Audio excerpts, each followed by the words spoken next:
નૂહને કહેવામાં આવ્યું કે તું તારા પરિવારના બચ્ચાઓને માટે વહાણ તૈયાર કર. બરાબર, કોણ ગયું, શું ગયું, બધું ખબર. નૂહ રોજ લાકડા લાવતો, વહાણ તૈયાર કરતો, અને રોજ એ વહાણ ધીરે ધીરે ધીરે તૈયાર થઈ રહ્યું હતું. એક મોટું વહાણ તૈયાર થઈ રહ્યું હતું. ઘણા બધા લોકો તેની ઠઠ્ઠા કરી રહ્યા હતા, ઘણા બધા લોકો તેની મસ્કરી કરી રહ્યા હતા કે આ ભાઈ સાહેબને ખબર નહીં સપનું આવ્યું કે શું થયું, પણ એવું કહે છે કે જલપ્રલય આવવાનો છે અને આખી પૃથ્વીનો વિનાશ થઈ જવાનો છે.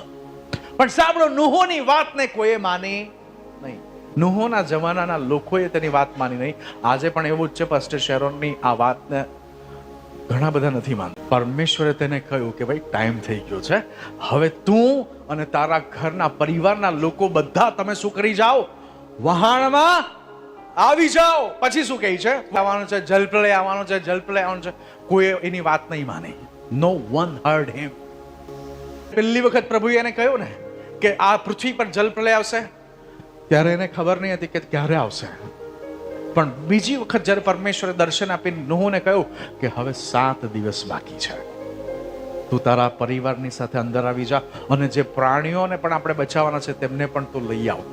વાલ આવો, હું ઘણી વખત કહું છું કે નૂહના સમયમાં પ્રાણીઓ આજ્ઞાંકિત હતા. એ લોકો જોડાની અંદર ક્યાં પ્રવેશી ગયા, વહાણમાં પ્રવેશી ગયા અને આવનાર વિનાશથી બચી ગયા. પણ એ સમયના લોકો એ પ્રાણીઓ કરતા પણ પાછળ જતા રહ્યા હતા કે જે લોકોએ ભરોસો કર્યો નહીં. એ સમયના પ્રાણીઓ જ્ઞાની હતા કે જે લોકોએ નૂહની સાથે સહકાર કરીને પરમેશ્વરની આજ્ઞાને સાંભળીને એ લોકો વહાણમાં આવ્યા. પણ તમે અહીંયા જુઓ છો